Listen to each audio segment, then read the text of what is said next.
মদিনার আকাশে রমজানের আনন্দ ছড়িয়ে পড়ল। চারিদিকে সেহরির প্রস্তুতি, কিন্তু হজরত ফাতেমা রাদিয়াল্লাহু তাআলা আনহার ঘর ছিল নীরব নিস্তব্ধ। হজরত ফাতেমা রাদিয়াল্লাহু তাআলা আনহা সারা রাত ইবাদত করার পর রোজা রাখবেন, তাই সেহরি খাবার জন্য এগিয়ে গেলেন। কিন্তু দেখলেন ঘরে এক ফোঁটা পানি ছাড়া আর কোনো খাবার নেই। তিনি একটু পানি পান করলেন এবং আল্লাহর কাছে দোয়া করে বললেন, হে আল্লাহ, তোমার সন্তুষ্টির জন্যই আমি এই রোজা রাখছি। তুমি যদি আমাদেরকে অভাব দাও, সেটাও তোমার রহমত। এই দোয়া শেষ হবার সাথে সাথেই মসজিদের নববী থেকে ফজরের সুমধুর আজানের সুর ভেসে আসছে, যেন সমগ্র মদিনাকে ইবাদতের জন্য জাগিয়ে তুলছে। ফজরের নামাজ শেষ হয়েছে। মদিনার আকাশে তখন সূর্য উঁকি দিচ্ছে। কিছু সাহাবী মসজিদে নববী থেকে বাহির হচ্ছেন, আর কিছু ব্যবসায়ী বাহির হয়েছে জীবিকা নির্বাহের জন্য। অতঃপর হজরত আলী রাদিয়াল্লাহু তাআলা আনহু কাজের সন্ধানে বাহির হলেন। এদিকে সকাল যত এগিয়ে যাচ্ছে, ক্ষুধার জ্বালা তত প্রবল হচ্ছে। হজরত ফাতিমা রাদিয়াল্লাহু তাআলা আনহা নিজে তো পানি ছাড়া কিছুই খায়নি, তবুও ঘরের কোণে বসে আল্লাহর ইবাদত করছে।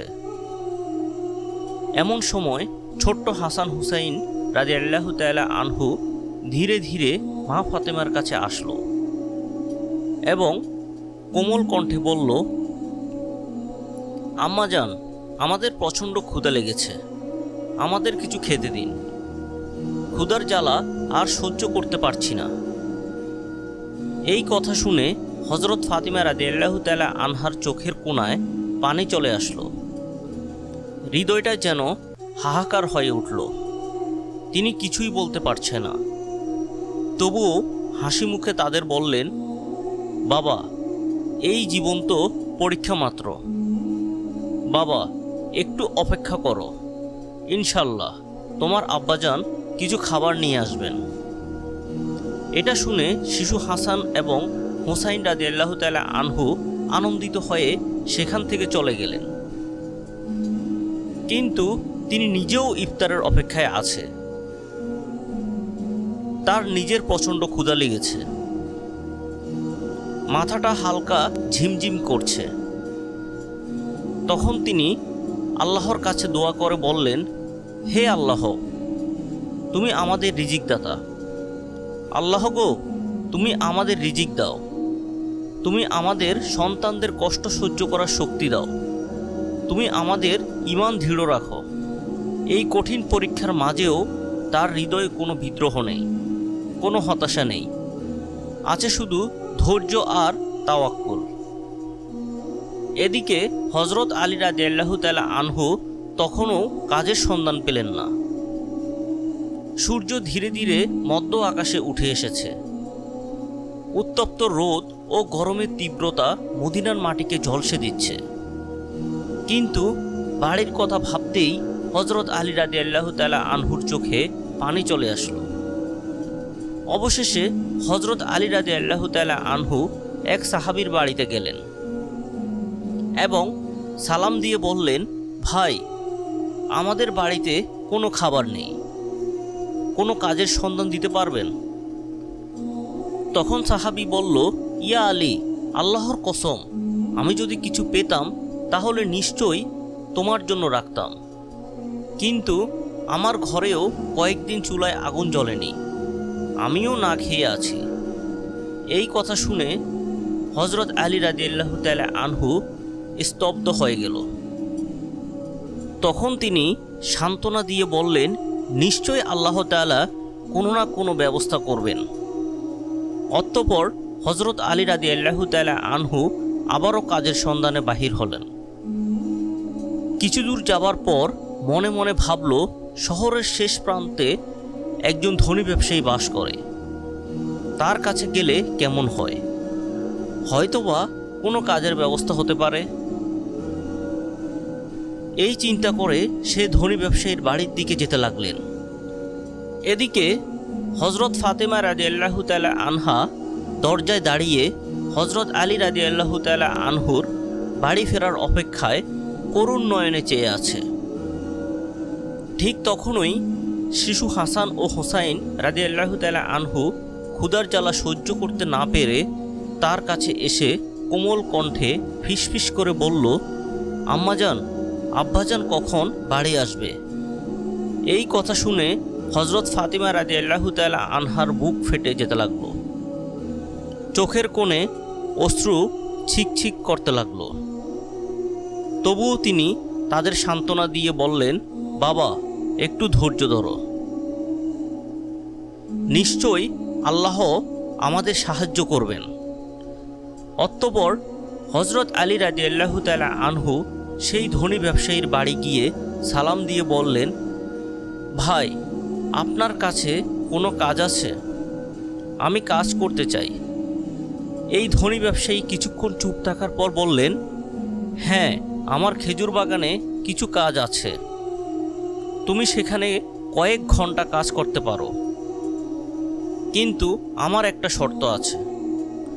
কাজের মূল্য হিসেবে আমি কোনো টাকা পয়সা দিতে পারবো না। আমি তোমাকে কয়েকটি খেজুর দিতে পারি। তখন হজরত আলী রাদিয়াল্লাহু তাআলা আনহু নিজের পরিবারের কথা চিন্তা করতেই হৃদয়টা কেঁপে উঠল। চোখে যেন জল চলে এলো। তিনি সঙ্গে সঙ্গে এই কাজ করার জন্য রাজি হয়ে গেল। অতঃপর হজরত আলী রাদিয়াল্লাহু তাআলা আনহু খেজুর বাগানে কাজ করতে লাগলো। খেজুর বাগানের মালিকের নির্দেশ অনুযায়ী সমস্ত কাজ একাই শেষ করলেন। এভাবে কয়েক ঘন্টা অক্লান্ত পরিশ্রম করার পর হজরত আলী রাদিয়াল্লাহু তাআলা আনহু ওই ধনী ব্যবসায়ীর কাছে এসে বললেন, আপনার নির্দেশ অনুযায়ী আমি সমস্ত কাজ শেষ করেছি। এবার আমার মূল্য পরিশোধ করুন। তখন ওই ধনী ব্যবসায়ী কতগুলো খেজুর হজরত আলী রাদিয়াল্লাহু তাআলা আনহুর হাতে দিলেন। খেজুর পেয়ে হজরত আলী রাদিয়াল্লাহু তাআলা আনহু খুবই খুশি হলেন এবং সাথে সাথেই আল্লাহর কাছে দোয়া করলেন, হে আল্লাহ, তুমি আমার রিজিক দাতা। তুমি যদি পরীক্ষা নিতে চাও, আমরা ধৈর্য ধরব, কিন্তু আমাদের ঈমানকে মজবুত রেখো। এই কথা বলার পর অতি দ্রুত বাড়ির দিকে রওনা দিলেন।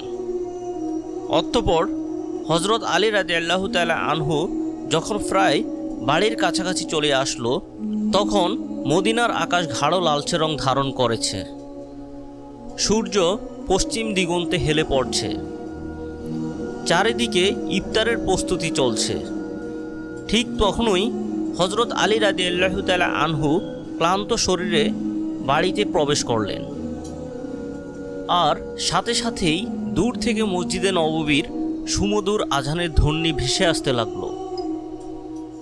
কয়েকটি খেজুর ও পানি ছাড়া তাদের ঘরে ইফতারের জন্য আর কিছুই নেই।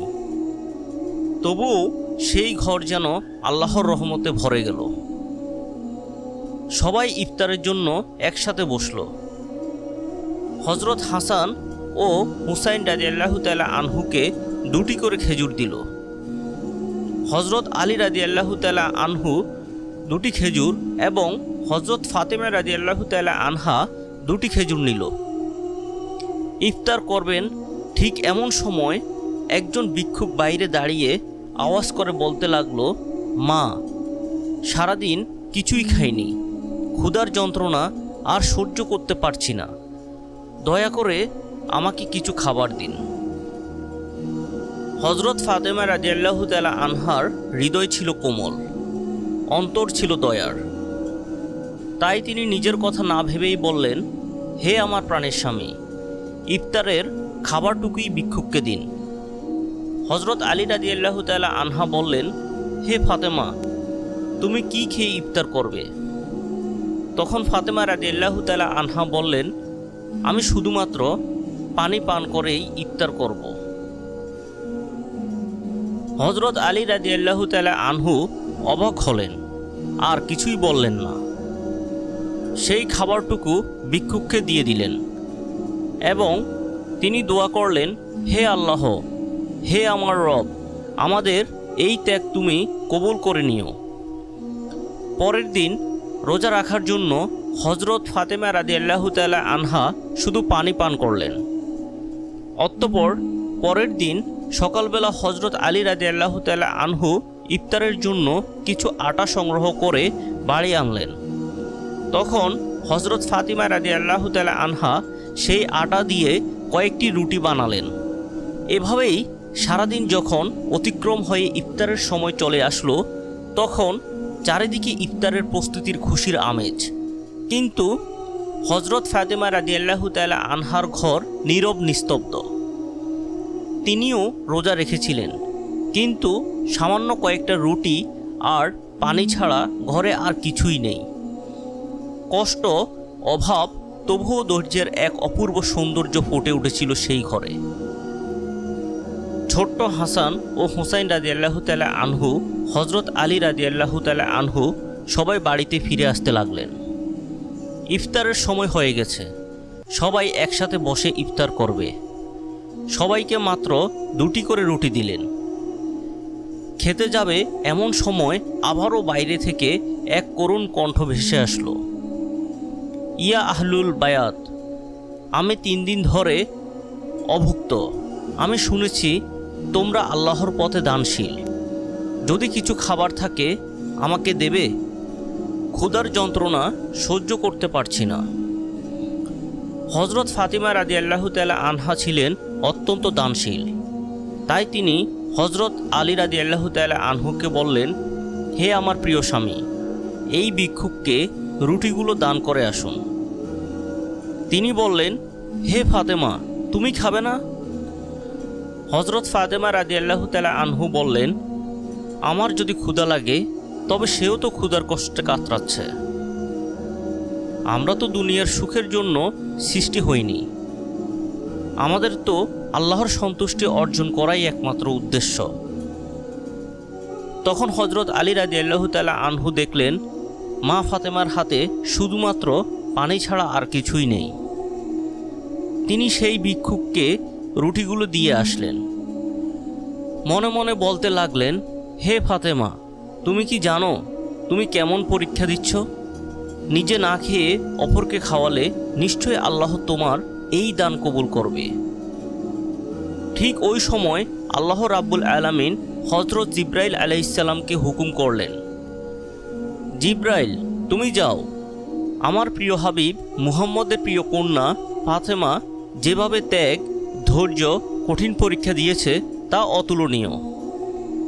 নিজে না খেয়ে অপরকে খাবার দিয়েছে, তার ঘরে এখন খাবার নেই। তুমি জান্নাত থেকে তাদের জন্য খাবার নিয়ে যাও। এই হুকুম পাওয়া মাত্রই হজরত জিব্রাইল আলাইহিস সালাম জান্নাত থেকে সুগন্ধি রুটি, খেজুর, মধু নিয়ে হজরত আলী রাদিয়াল্লাহু তাআলা আনহুর বাড়ির দরজার সামনে মানুষ রূপে হাজির হলেন। তখন হজরত ফাতেমা রাদিয়াল্লাহু তাআলা আনহু শুধুমাত্র পানি পান করে আবার আল্লাহর ইবাদতে মগ্ন ছিলেন। ঘরের বাইরে থেকে আবার এক আওয়াজ ভেসে আসলো, হে আহলুল বায়াত। এই কণ্ঠ শুনে হজরত আলী চমকে উঠলেন। তখন হজরত আলী রাদিয়াল্লাহু তাআলা আনহু ঘরের বাইরে বাহির হয়ে দেখলেন একজন সুপুরুষ হাতে একটি পাত্র নিয়ে দাঁড়িয়ে আছে।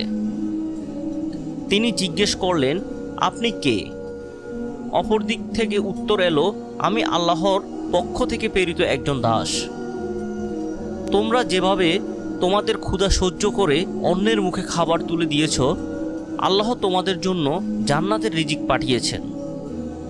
এই কথা শোনা মাত্রই হজরত আলী রাদিয়াল্লাহু তাআলা আনহুর অন্তর কেঁপে উঠল, তার চোখে জল ভরে গেল।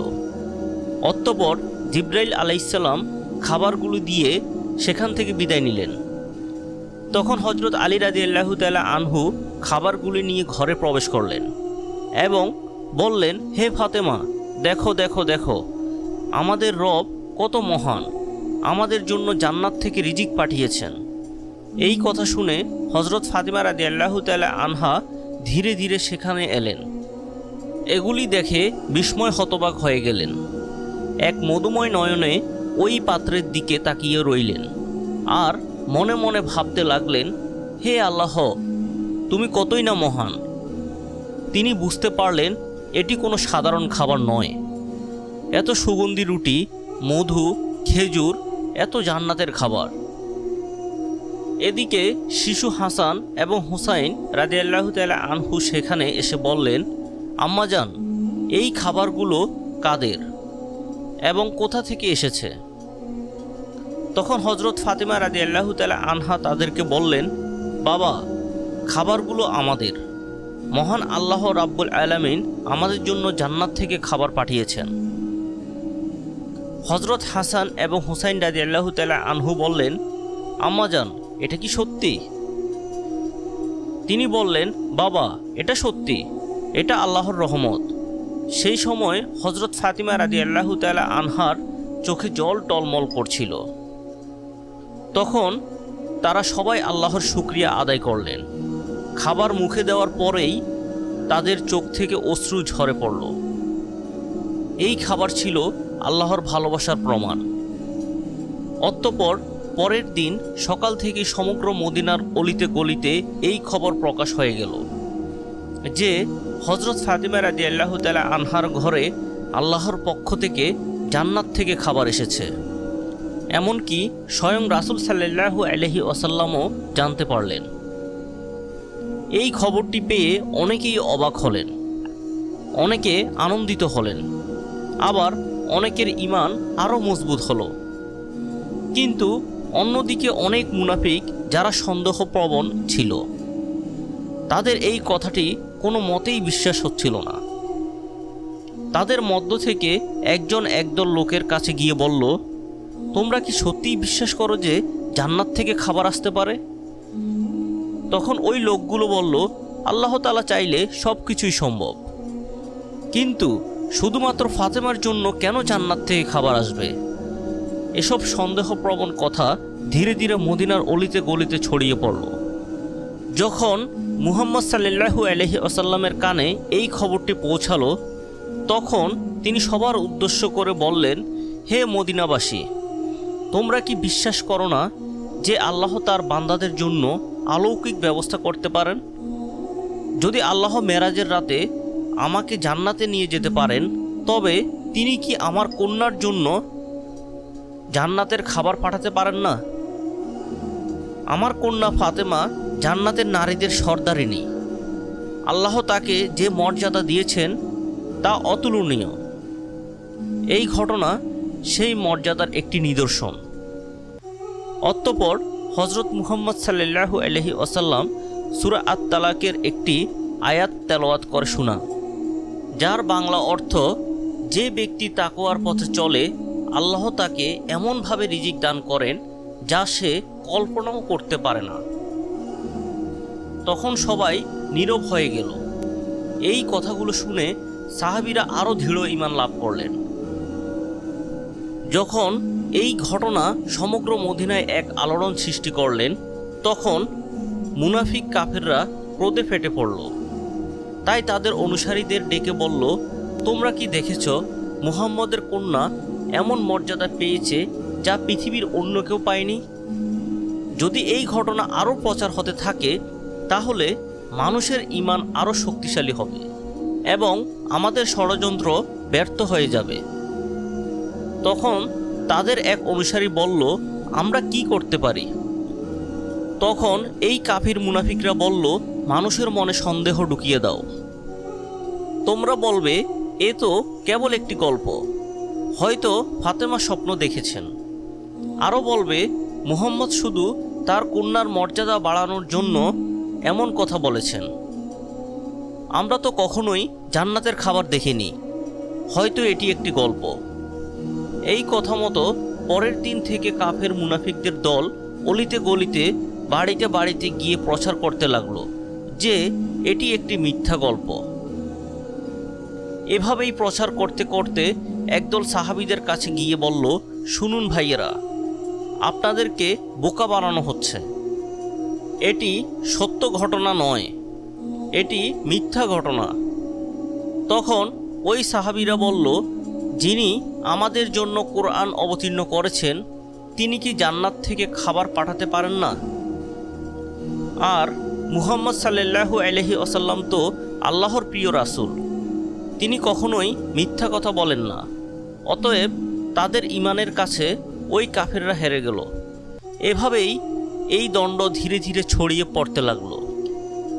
এই ঘটনার পর এক রাতে হযরত ফাতিমা রাদিয়াল্লাহু তাআলা আনহা ধীরে ধীরে নিজের কক্ষে গেলেন।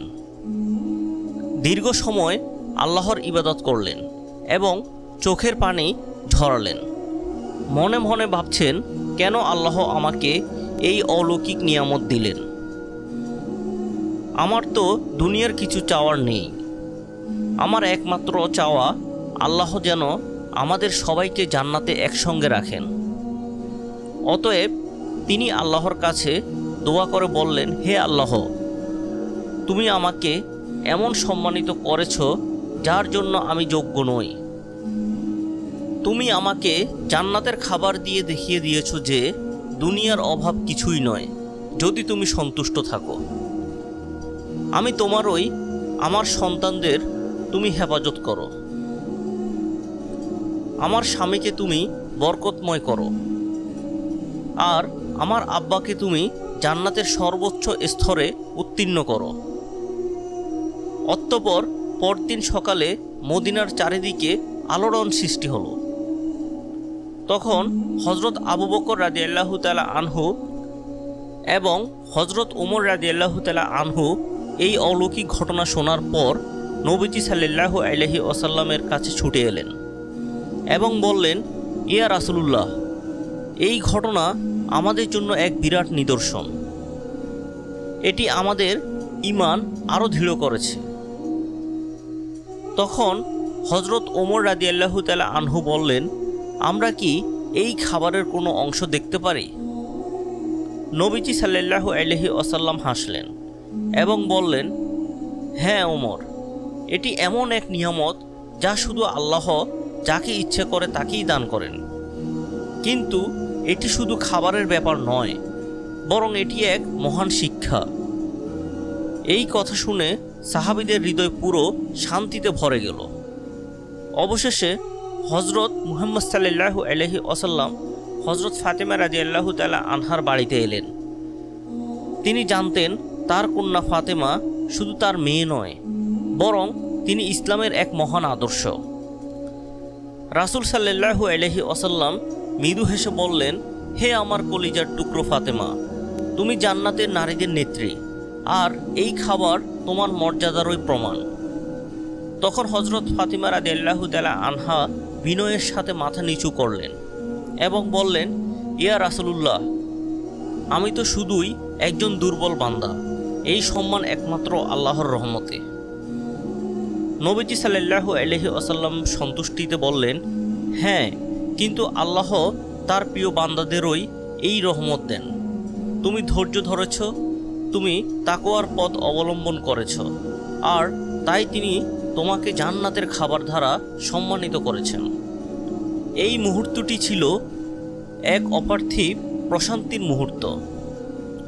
হযরত মুহাম্মদ সাল্লাল্লাহু আলাইহি ওয়াসাল্লাম হযরত আলী রাদিয়াল্লাহু তাআলা আনহু, হযরত ফাতিমা রাদিয়াল্লাহু তাআলা আনহা ও হাসান হুসাইনের দিকে তাকিয়ে বললেন, আমি কসম করে বলতে পারি, তোমার অন্তরে যে পরিপূর্ণ ঈমান আছে তা আমাদের সকলের জন্য একটি আদর্শ।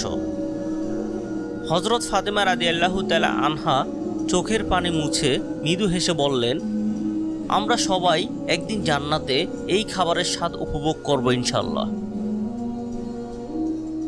তখন মুহাম্মদ সাল্লাল্লাহু আলাইহি ওয়াসাল্লাম হাত তুলে দোয়া করলেন, হে আল্লাহ, তুমি আমার ফাতেমাকে, আমার আলীকে, আমার হাসান হুসাইনকে এবং আমার উম্মাহকে জান্নাতের সেরা নিয়ামত দান করো।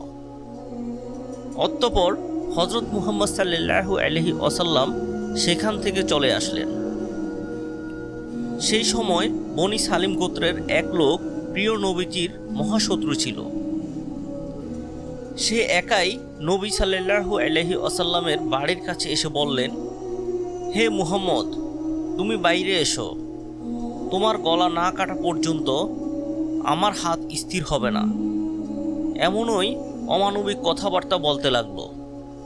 তখন হযরত ওমর ফারুক রাদিয়াল্লাহু তাআলা আনহু ও বেশ কয়েকজন সাহাবী লোকটার এরূপ আচরণ দেখে খুবই রেগে গেলেন এবং বললেন, ইয়া রাসূলুল্লাহ, আপনি অনুমতি দিলে এই শয়তানকে তলোয়ার দিয়ে দ্বিখণ্ডিত করে দেই।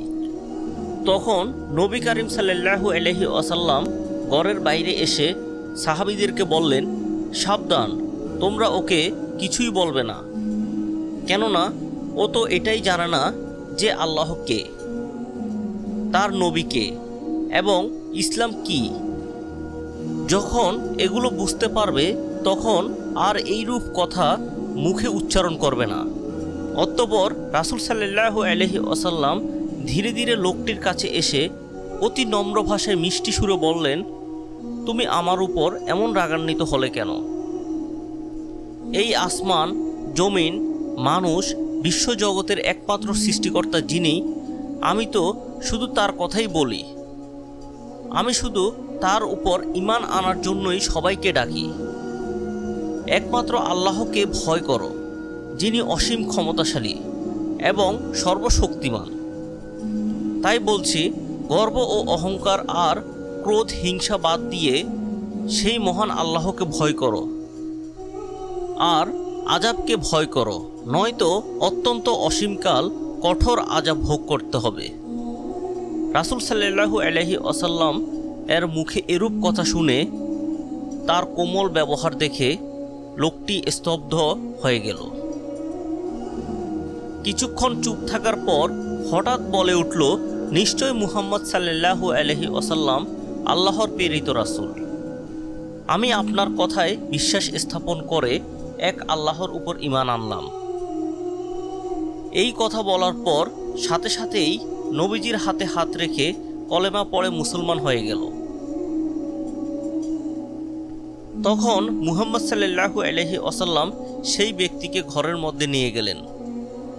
তাকে জিজ্ঞেস করলেন, তোমার বাড়িতে কে আছে?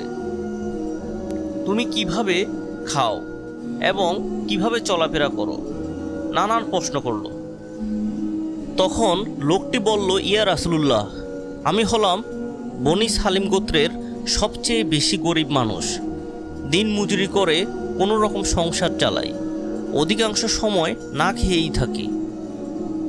তখন রাসূল সাল্লাল্লাহু আলাইহি ওয়াসাল্লাম উপস্থিত সাহাবীদের লক্ষ্য করে বললেন, তোমাদের মধ্যে এমন কেউ কি আছো যে একটি ওট দান করবে?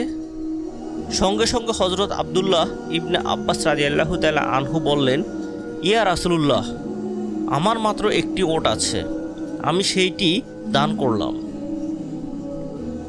তারপর রাসূল সাল্লাল্লাহু আলাইহি ওয়াসাল্লাম আবার বললেন, তোমাদের মধ্যে এমন কেউ কি আছো যে একটি পাগড়ি দান করবেন? সাথে সাথেই হযরত আলী রাদিয়াল্লাহু তাআলা আনহু নিজের মাথার পাগড়িটা দান করলেন। রাসূল সাল্লাল্লাহু আলাইহি ওয়াসাল্লাম আবার বললেন, তোমাদের মধ্যে এমন কেউ কি আছো যে এই নতুন মুসলিম ভাইয়ের জন্য খাদ্যের ব্যবস্থা করবে? তখন হযরত সালমান ফারসি বললেন, ইয়া রাসূলুল্লাহ, আপনি অনুমতি দিলে আমি কোনো না কোনো বাড়ি থেকে খাদ্যের ব্যবস্থা করতে পারি। অতঃপর হযরত সালমান ফারসি ওই নও মুসলিমকে নিয়ে অনেক বাড়িতে গিয়ে খাদ্যের সন্ধান করতে লাগলেন, কিন্তু কোথাও কোনো খাবার পেলেন না। অবশেষে হযরত ফাতেমা রাদিয়াল্লাহু তাআলা আনহুর বাড়িতে আসলেন। হযরত সালমান ফারসি বললেন, হে ফাতেমা, এই নতুন ভাইয়ের খাবারের জন্য অনেক বাড়িতে ঘুরলাম, কিন্তু কোথাও কিছু পেলাম না। এখন তোমার ঘরে যদি কোনো খাদ্য থাকে তাহলে একে দিন। এই কথা শুনে হযরত ফাতেমা রাদিয়াল্লাহু তাআলা আনহার দুই চোখের অশ্রু সিক্ত হয়ে উঠল। তার হৃদয় ছিল কুসুমের মতো কোমল। তিনি সালমান ফারসিকে সম্বোধন করে বললেন, ভাই, আমার ঘরেও কোনো খাবার নেই। আমার পুত্র হাসান এবং হুসাইন ক্ষুধার জ্বালা আর সহ্য করতে পারছে না। খাবার দেবার মতো আমার কাছে কিছুই নেই, তবে আমার কাছে বেশ দামি একখানা ওড়না আছে, আমি সেটা ব্যবহার করি না। আপনি সেই ওড়নাটা নিয়ে ইহুদিদের বাড়ি যান, এবং সেখান থেকে ওই উড়নাটা বিক্রি করে তার মূল্য দিয়ে কিছু আটা কিনে আমার এই নও-মুসলিম ভাইয়ের জন্য খাদ্যের ব্যবস্থা করুন। এই কথা শুনে তাদের চোখে জলে ভিজে গেল। হযরত ফাতেমা রাদিয়াল্লাহু তাআলা আনহার এমন ব্যবহার দেখে তারা অবাক হয়ে গেল। হযরত ফাতেমা রাদিয়াল্লাহু তাআলা আনহার দান, ত্যাগ ও ধৈর্যের যে জ্বলন্ত নমুনা পৃথিবীতে রেখে গিয়েছেন তা চিরদিনই ইসলামের ইতিহাসের স্বর্ণাক্ষরে উজ্জ্বল হয়ে থাকবে। আমরা যদি সবাই সামর্থ্য অনুযায়ী অসহায় গরিব মিসকিনদের সাহায্য করতে পারি, তাহলে ধনী গরিব সকলেই সুখী জীবনযাপন করতে পারব। প্রিয় দর্শক, আমরা সকলেই সেই দয়ালু দানশীল উত্তম চরিত্রের অধিকারী হযরত ফাতেমা রাদিয়াল্লাহু তাআলা আনহার মতো, রাসূল সাল্লাল্লাহু আলাইহি ওয়াসাল্লামের মতো উত্তম চরিত্র ও দানশীল হতে পারি। আল্লাহ রাব্বুল আলামিন আমাদের সকলকে সেই তৌফিক দান করুক। আমিন। আসসালামু আলাইকুম।